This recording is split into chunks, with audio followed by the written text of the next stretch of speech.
तो जैसा कि पिछले एपिसोड में हमने देखा था, वांगलिंग यहाँ पर येजी का जो हाउस था वहां पे पहुंच जाता और अचानक से एक पावरफुल प्रेशर यहाँ पर फील करने लगा। अब आके वांगलिंग के सामने एक पुरानी आवाज सुनाई देती और ये तुरंत ही उस आवाज की तरफ ग्रीट कर, ग्रीटिंग सीनियर्स ये।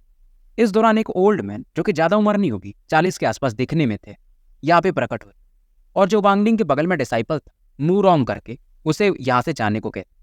अब इनका नाम येजी था। ये तुरंत ही वांगलिंग से कहे कि तुम्हें झूठ बोलने की जरूरत नहीं, तुम वुयू के डिसाइपल नहीं हो, वुयू ने तुम्हें भेजा है, मतलब वो शायद किसी परेशानी में हो। वांगलिंग भी अब इन्हें पूरी स्टोरी सुना देता है। इसे मालूम था कि सामने वाला बंदा नासेंट लेवल का सोल एक्सपर्ट है, तो आराम से इसे मार भी सकता।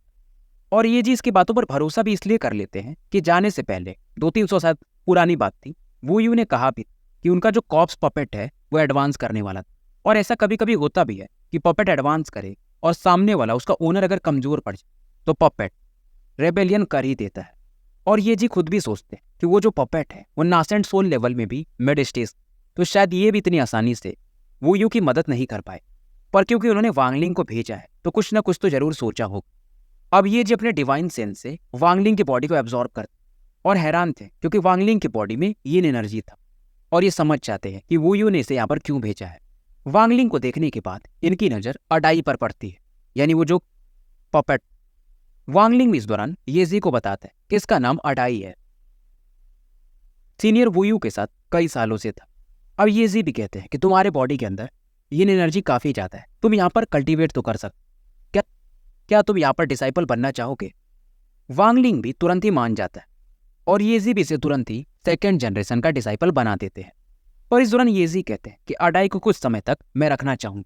वांगलिंग थोड़ा चिंतित हो जाता पर ये समझाते टेंशन मत लो, मेरे जूनियर ब्रदर वुयू के साथ इसका रिलेशन है तो मैं इसे हर्ट तो नहीं करूँ, मैं इसे अपना पर्सनल डिसाइपल बनाऊंगा। अडाई चिल्लाता है पर फिलहाल येजी इसे लेकर यहाँ से चले जाते। पर जाने से पहले येजी यहाँ पर वांगलिंग को एक टोकन देकर जाते। इनके जाने के बाद मूरोंग फिर से वापस और ये हैरान, वांगलिंग को ये अभी एंसेस्टर बोल रहा था और वांगलिंग इसे समझा रहा था कि तुम मुझे एंसेस्टर मत, पर मूरोंग बता पहले तो मैं मान भी जाता, पर अब आपके पास टोकन है तो मुझे बोलना पड़ेगा, नहीं तो मुझे सजा मिल सकती। इधर मूरोंग वांगलिंग को एक रूम की तरफ लेकर जाता क्योंकि वांगलिंग के लिए अब एक रूम भी असाइन हो चुका था। इधर येजी को दिखाया जाता जो कि यहाँ पर अडाई के सेंसेस को फिलहाल थोड़े सील कर देते। और यहाँ एक बंदा और प्रकट हुआ, लुओ शाह करके, जो कि येजी से कहते कि तुम्हें उस लड़के का भी सोल थोड़ा सील कर देना था, यानी थोड़ा अपना सेंस वहाँ पे रख देना था, डिवाइन सेंस, ताकि तुम उसे ऑब्जर्व कर सको। पर येजी कुछ नहीं कहते। इस दौरान ये जो लुओ शाह था अडाई को हर्ट करने चाहते पर येजी से रोकते हैं कि ये मेरे छोटे भाई पर्सनल असिस्टेंट टाइप समझ लो, तुम इसे हर्ट नहीं कर सकते। पर ये जो बंदा लुओ शाह था ये काफी गुस्से में कहते ये पहले तुम्हारा भाई जा चुका और अब तुम उसके चक्कर में यहाँ से जाना चाहते, तुम्हें तो पता है कि हमारे लॉर्ड सी ये किसी और का नाम लेते, वुयू को डिवोर करना चाहते, तुम्हें करने देना चाहिए। अब ये जी भी इस दौरान बोलते हैं कि मैं तुमसे ऑर्डर नहीं लेता हूँ, मैं लॉर्ड जी से ऑर्डर लेता हूँ। इस दौरान ये जो भी थे ये येजी को बोलते हैं हमेशा याद रखना कि तुम कॉप सेफ के बस आउटर डिसाइपल हो और फिलहाल तुम इस अडाई के साथ क्या करने वाले हो। येजी कुछ बोलते नहीं पर ये सोचने लगा कि 400 साल पहले मैं कॉप सेक्ट में एंटर किया था और 400 साल लगे इन्हें नासेंट सोल लेवल में पहुंचने पर, और इन 400 सालों में इनका भी जो पपेट वो काफी होशियार हो चुका था जो कि इन्हें डिवोर करना चाहता था। और अब इन्हें समझ में आने लगा कि कॉप सेक्ट वाले करना क्या चाहते, पर शायद काफी लेट हो चुका था। तो यहाँ पे चालू होती मिस्ट्री थोड़ी। जो कॉर्प सेक्ट, जैसा कि मैंने पहले भी बोला था, इनका लोकेशन आज तक किसी को पता नहीं। तो जो मेन कॉर्प सेक्ट है वो रैंक 5 के कंट्री में, बाकी जगह इनके बस ब्रांचेज हैं और जहाँ पर येजी हैं फिलहाल वो भी बस एक आउटर ब्रांच टाइप। और येजी को अब जाके समझ में आ चुका था, बल्कि इन्हें पता चल चुका था कि बेसिकली ये कॉर्प सेक्ट वाले इन्हें जानवर की तरह इस्तेमाल करते हैं। और जब ये लोग अपने पपेट को रिफाइन करते तो जैसे कोई पावरफुल बंदा मर जाता है तो उसके सोल को इस पपेट में डाल दिया जाता। पहले इनको ये नहीं पता था और जैसे जैसे वो पपेट ग्रो करता वो सोल भी स्ट्रांग होने लगता और बाद में वो सोल इन्हीं लोगों को निगल जाता है, जैसा कि वुयू के साथ हो रहा था और अब इनके साथ भी कुछ वैसा ही हो रहा था। ये जी समझने तो लगे पर ये रिबेलियन कर भी नहीं सकते थे, नहीं तो फालतू में मारे जाते। और इन्हें समझ में भी आने लगा था, जितना ये समझ रहे थे इन्हें पता चल रहा था कि कॉर्प सेक्ट वाले कितने पावरफुल हैं। और ये जी को ये भी मालूम था कि ये नासेंट लेवल के सोल एक्सपर्ट हैं, इनका जो पपेट है वो इन्हें निगल जाएगा पर इनका जो सोल होगा वो किसी और पपेट में डाल दिया जाएगा, तो इन्हें फ्यूचर में मौका मिलेगा। जिस पपेट में ये जाएंगे, सामने वाले बंदे को फ्यूचर में जाकर निगल सकते थे। मुझे पता ये थोड़ा कंफ्यूजिंग है, पर उम्मीद है आपको समझ में आ रहा होगा। और ये जी को एक चीज़ और पता था, अगर ये नासेंट सोल लेवल पे ही फंसे रहे, सोल फॉर्मेशन लेवल पे गए नहीं, तो जो बैटल्स होते हैं उनमें इन्हें यूज़ किया जाएगा और फिर वहाँ पर ये मारे ही जाएंगे। क्योंकि फिलहाल ये लोग जहाँ रहते हैं शायद ये रैंक 3 का कंट्री है, और अगर ये सोल फॉर्मेशन लेवल पे पहुँच गए तो ये रैंक 4 के कंट्री में एक एल्डर बन सकते हैं। कॉर्प्स पपेट के किसी ब्रांच को अकेले हैंडल कर सकते हैं। ये जी फिलहाल लुओ शा से कहते हैं कि ये जो अडाई है ये तो कोर फॉर्मेशन लेवल पर भी नहीं, तुम्हारी नज़र इस पर क्यों है? और ये जी कहते मैं तुम्हें इसे हट करने नहीं दे सकता। लुओ शा फिर से हंसता है। लुओ शा दिमाग लगाता कि ये जी, जब तुम्हारा बॉडी मेरे हाथ में हो तो तुम्हारा सोल हम अडाई की बॉडी में डाल सकते, ये अच्छा कैंडिडेट हो सकता है तुम्हारे लिए। ये जी भी मन में सोचता, ये पहली बार जब इसने अडाई को देखा था तो इसने भी सेम सोचा था। ये जी अपने ख्यालों में खो जाते हैं। पर लुओ शा फिर से पूछता कि तुमने न तो अडाई को भी सील किया, न तो उस लड़के का सोल, तुम सोच क्या रहे हो? ये जी बोलते हैं फिलहाल मैं चाहता हूँ कि ये कोर फॉर्मेशन लेवल पे पहुंच जाए। और ये यहाँ पर लुओ शा को थोड़ा भटका देता है और फिलहाल ये किसी बैटल ग्राउंड के बारे में बात करता कि जो कि 2-3 दिनों में खुलने वाला था। लुओ शा इसे फिर से समझाता कि अगर तुम मुझे अपनी बॉडी दे दोगे तो जो तुम्हारा सोल होगा मैं उसे अच्छे से रखूंगा, और जब सही बंदा मिलेगा तो उसमें तुम्हारे सोल को मैं डाल सकता हूँ, मतलब तुम उसके बॉडी को पोजेस कर लोगे। अब है भी ये लोग कॉर्प सेक्ट के, तो इनका टेक्निक्स भी थोड़े अलग। ये जीजाई ये अभी भी कुछ बोलता नहीं है। वहीं दूसरी तरफ वांगलिंग को एक केव मिल चुका था और मूरोंग इसे काफ़ी अंदर लेके आता है कि ये केव आपको एल्डर या जो भी बोल लो ये जी ने अलॉट किया है, यहाँ पर कल्टीवेशन आपका काफ़ी अच्छा हो सकता है। वांगलिंग फील करता है कि यहाँ पर जो यिन एनर्जी थी ये काफ़ी कंडेंस फॉर्म में थी, और फिलहाल मूरोंग के जाने के बाद यहाँ पर कल्टीवेशन में लग जाता है और इसे समझ में आता है कि वो यूँ झूठ नहीं बोल रहा था एटलीस्ट। पर लेकिन एक चीज़ तो था, इसने येजी की नज़रों में कुछ और फील तो किया था, एक डेंजर। हालांकि दिखने में वो काफ़ी अच्छा दिख रहा था, बात करने में, पर शायद वो एक सांप के समान था। क्योंकि अडाई को लेकर वो गया था तो ये वांगलिंग समझ सकता था, और वांगलिंग अभी कुछ कर भी नहीं सकता था क्योंकि सेटुनान ये एक गहरी निद्रा में जा चुके थे। क्योंकि अगर वो जागे तो येजी के दिमाग में क्या चल रहा है शायद वो देख पाते। फिलहाल ये सोचता है कि फिलहाल यहाँ कल्टीवेट करता हूँ और मौका देखकर भाग जाऊंगा। इधर ये कल्टीवेट कर रहा था, वहीं आसमान में इंद्रधनुष सा दिखने लगा। अब इसकी ऑरा की वजह से बहुत सारे लोग सप्रेस होना शुरू हो जाते, इवन नासेंट सोल लेवल के बंदे थोड़े प्रेशर फील करते। वही एक पहाड़ पर जो कि डाओ सेक्ट पास, ये डाओ सेक्ट वही है जहाँ पर वांगलिंग पहले रहा करता था, उसे इन्होंने हराया था। और यहाँ के जो लीडर थे पूनान जी, ये अचानक से अपनी आंखें खोलते कि 100 किलोमीटर तक एक ऑरा फैल गई थी, और ये काफ़ी इसे देखकर एक्साइटेड थे क्योंकि जो ऑरा थी शायद इसे एब्जॉर्ब करके ये लोग अपना पावर लेवल बढ़ा सकते थे। तो एक के बाद एक आसपास के जो भी पावरफुल लोग थे वो जाग चुके थे। इधर येजी को दिखाया जाता है जो अचानक से उस डायरेक्शन की तरफ बढ़ते हैं। जाने से पहले ये अपने डिसाइपल्स को आदेश दे देते कि अगर कोई गलती से भी एंटर करना चाहे तो उसे मार देना, मैं कुछ समय के लिए बाहर हूँ। और वो जो टेंग फैमिली थी जिससे अपना वांगलिंग बच के भागा था, उनके भी जो सीनियर थे टेंग हुआ युआन, उन्हें दिखाया जाता है। और ये भी अपने फैमिली को कुछ निर्देश देके यहाँ से निकल जाते हैं। और ये सभी लोग हेवन टावर की तरफ बढ़ रहे थे, शायद जहाँ पर ये ऑरा फिक्स।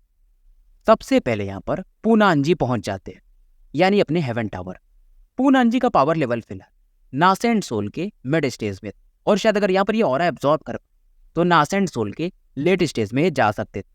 पूनांजी इस जगह को याद कर दूसरी बार ये यहाँ पर आए थे। पहली बार ये 500 साल पहले आए थे, और उन 500 साल पहले जाओ क्लैन, मतलब ये लोग जहाँ रहते हैं इस जगह को जाओ कहा जाता। इन लोगों को रैंक 4 की कंट्री ने उस फॉरेन बैटल ग्राउंड में घसीट दिया, जिसके बाद टोटल ये 23 लोग गए थे और उनमें से आखिरी यही बच के आए थे। जैसे कि वांगलिंग जहाँ पर था पहले हैंग्यू सेक्ट, उसके एक सीनियर को पूनांजी ने देखा था कि वो कैसे एक कल्टीवेटर के द्वारा खत्म कर दिया गया। इसीलिए पूनांजी जल्दी से अपने पावर लेवल को नासेंट सोल से ऊपर, यानी कि सोल फॉर्मेशन स्टेज पर ले जाना चाहता था। इधर ये हेवन टावर की तरफ देखता है और कहता है मैसेंजर पूनांजी मैं आ चुका हूँ। टावर से भी एक आवाज़ आती है कि पूनांजी मैं तुम्हें पहले से जानता हूँ, इतना फॉर्मली बात करने की जरूरत। और पूनांजी इस बंदे को मैसेंजर कहा और ये कहता है कुछ मटेरियल्स जो आपने बोले थे मैंने उन्हें इकट्ठा किया। और ये जो मैसेंजर था तुरंत इस बैग को ले लेता, और ये मैसेंजर बोलता है कि तुम एकमात्र बंदे थे जो 500 साल पहले उस फॉरेन बैटल ग्राउंड से वापस लौट पाए थे। मैंने अपने सेक्ट को इन्फॉर्मेशन दे दिया है अगर तुम इस बार नासेंट सोल के लेट फेज में पहुंच गए तो तुम हमारे साथ जा सकते हो, तुम्हें वो लोग डिसाइपल बना लेंगे। इस दौरान यहाँ पर दो और लोग, एक मैन और एक वुमेन, यहाँ पर पहुंच जाते। ये जो बंदा था ये 30 साल का दिख रहा था और ये अपना नाम हे हुआन करके बताता है। फीमेल भी दिखने में काफी सुंदर थी और ये अपना नाम चेन यान बताती है। तो बंदे का नाम चेन हुआन और इस लड़की का नाम चेन यान।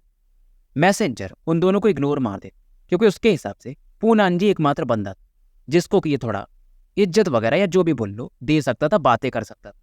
इस दौरान 10 और लोग आ चुके थे, जैसे कि वो टेंग हुआ युआन। आखिरी में सबसे येजी भी यहाँ पर पहुंच जाते हैं और येजी को देखकर ये जो मैसेंजर थे एक स्माइल देते।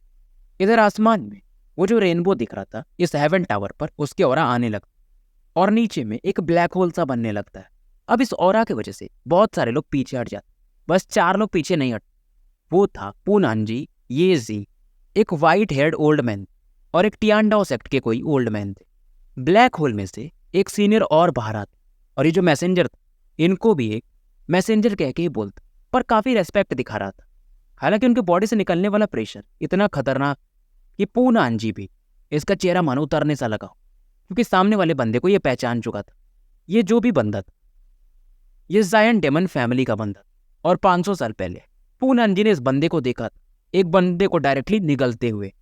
अब ये बंदा बोलता है कि फॉरेन बैटल ग्राउंड खुलने वाला है 5 महीनों के बाद और तुम लोगों को 1 लाख किलोमीटर एरिया को घेरना है और ये कुछ एंगल्स लोकेशन वगैरह भी देते और 60 टोकन ये सामने की तरफ उछाल देते।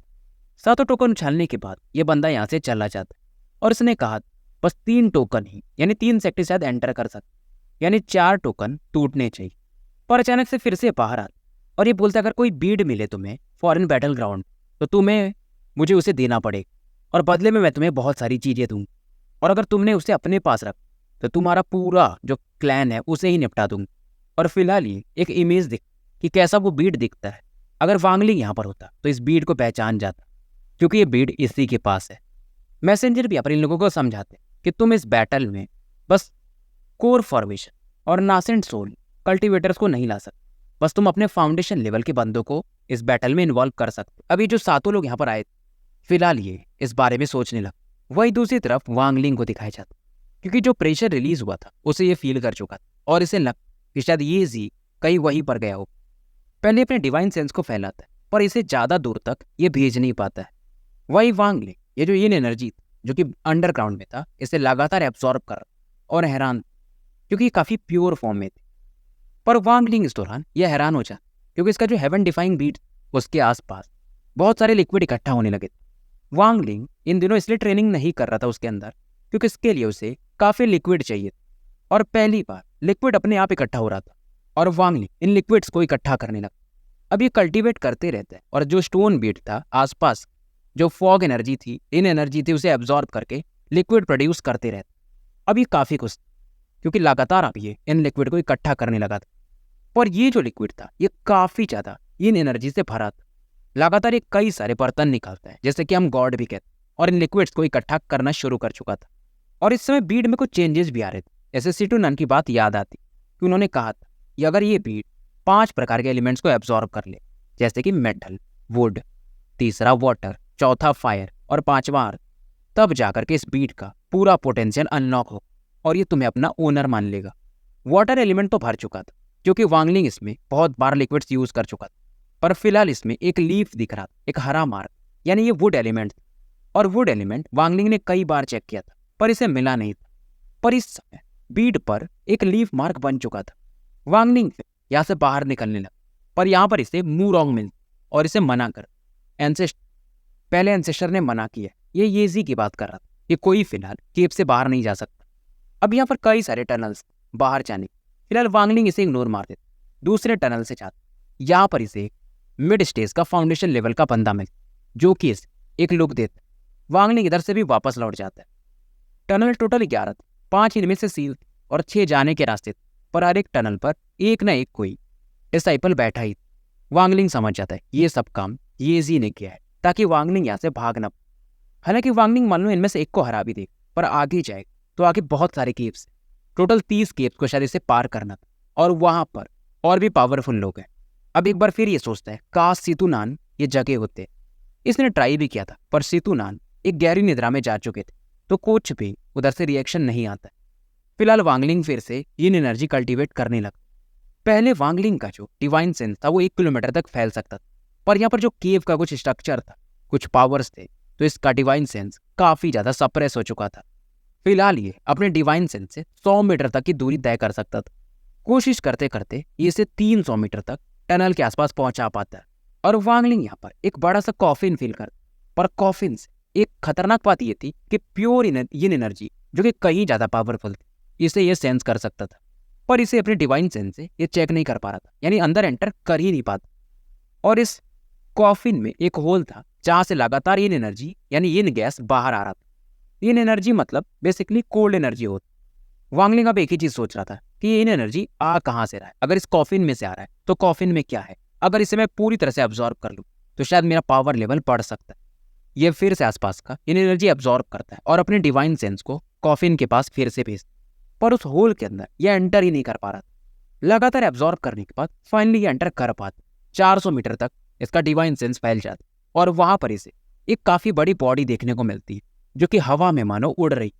इस बॉडी के सामने शायद वांगली एक चींटी के समान था, और इस बॉडी पर कई सारे से पर्पल कलर के ग्रीनिश पर्पल पौधे देखने को मिलते, और यही पौधे बेसिकली यिन एनर्जी यहाँ पर रिलीज कर रहे थे। तो ये पौधा बेसिकली इस बॉडी को खा रहा था और ये यिन एनर्जी प्रोड्यूस कर रहा था शायद, और इसी की वजह से ये जो बीड था उस पर वो ग्रीन मार्क भी आया था वुड एलिमेंट का। वांगलिंग अपने डिवाइन सेंस को वापस खींचना चाहता था, पर अचानक से एक आवाज आती जो कि मानो इसे रोकना चाहती हो। आवाज ये थी कि मुझे बचा लो। वांगलिंग यहाँ पर कैसे भी कर वो जो लिक्विड इसने इकट्ठा किया था यिन एनर्जी का उसे ड्रिंक करता और फोर्सफुली वहां से बाहर निकलता। हालांकि इस दौरान ये खून की उल्टी करने लगता। इसका डिवाइन सेंस इसके बॉडी में आ चुका था, पर एक तरह से ये पूरी तरह से हिल जाता है। समय गुजरते जाता और कॉर्प सेक्ट में आए हुए वांगलिंग को 4-5 दिन निकल चुके थे, और वहीं ये जो बीड था इस पर 3 वुड एलिमेंट के मार्क आ चुके थे, और जैसे कि पहले क्लाउड वाले मार्क आए थे यानी वाटर के 10, शायद ये जो लीफ वाले मार्क हैं वो भी शायद 10 ही आएंगे। पर अगर ऐसे ही चलता रहा तो वुड एलिमेंट को पूरा करने में भी 1 आधी साल तो लग जाएंगे, और इसे कॉर्प सेक्ट में पहले से खतरा महसूस हो रहा था। शायद ये इतना देर तक रुक नहीं सकता, और ये जानता था ये अंदर बार बार जा नहीं सकता, यानी उस कॉफिन के पास, क्योंकि सामने जो भी है, जो भी वो पर्पल प्लांट को कंट्रोल कर रहा है, मे भी इसे मार सकता। अब वांगलिंग इसके पास वो जो स्वॉर्ड था उसे फिर से बाहर निकलता है। सेतुनान ने भी कहा था ये जो तलवार है, खास करके इसकी म्यान यानी जिसमें रखा जाता है, ये और खतरनाक। अब ये फिलहाल ये जो फ्लाइंग स्वॉर्ड इसके पावर को बढ़ाना चाहता था, तो इससे इस म्यान को भी रिफाइन करना ही पड़ेगा। हालांकि इसके पास अभी कोई कोर नहीं है, पर फिलहाल अंडरवर्ल्ड एक्सेशन मेथड यूज करने के कारण इसके पास कोल्ड का एक कोर बन चुका था। फिलहाल वांगलिंग का पावर लेवल वैसे भी फाउंडेशन लेवल अर्ली स्टेज के पीक पर था, और एक कुछ ही समय में शायद फाउंडेशन के मिड स्टेज में एंटर कर सकता। और फिलहाल ये जो कोल्ड औरत इसकी बॉडी में ब्लू एनर्जी, ये एनर्जी उससे इस स्वॉर्ड को रिफाइन करने लगता है। समय के साथ म्यान पर ये एक पैटर्न बनाने लगा। पहले इसे काफी मेहनत करना पड़ा, पर इस बार उसका 5 गुना कम मेहनत में ये धीरे धीरे इस पर महारत हासिल करने लगा, और अपने बॉडी से इसने जो कोल्ड कोर बनाया था ये बाहर निकालता। कोल्ड कोर एक ब्लू लिक्विड में बदल जाता। वांगलिंग मानो इसकी ऑरा काफी डाउन हो चुकी, और इस कोर को ये जो स्वॉर्ड का शीथ यानी म्यान ये उसकी तरफ गाइड कर देते। स्टोरी यहीं समाप्त करते, और मिलते हैं फिर कल एक नए वीडियो के साथ। उम्मीद है शायद कल से मैं अब डेली वीडियो डाल पाऊँ।